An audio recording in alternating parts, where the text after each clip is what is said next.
मग लेकीने म्हातारीला भोपळा दिला आणि म्हणाली, आई भोपळ्यात बस आणि जा. म्हातारी भोपळ्यात बसली आणि म्हणाली, चल रे भोपळ्या टुन्नुक टुन्नुक.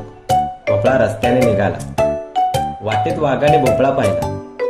वाघाने भोपळ्याला थांबवले आणि विचारले, भोपळ्या, इथून जाताना म्हातारीला पाहिलंस का?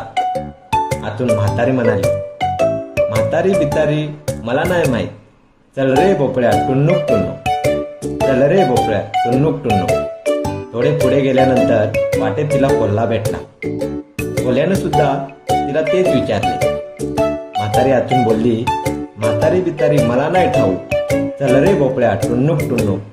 चल रे भोपळ्या टुन्नुक टुन्नुक. पुन्हा भोपळा जोरात पळू लागला. अशी होती हुशार म्हातारी. तिने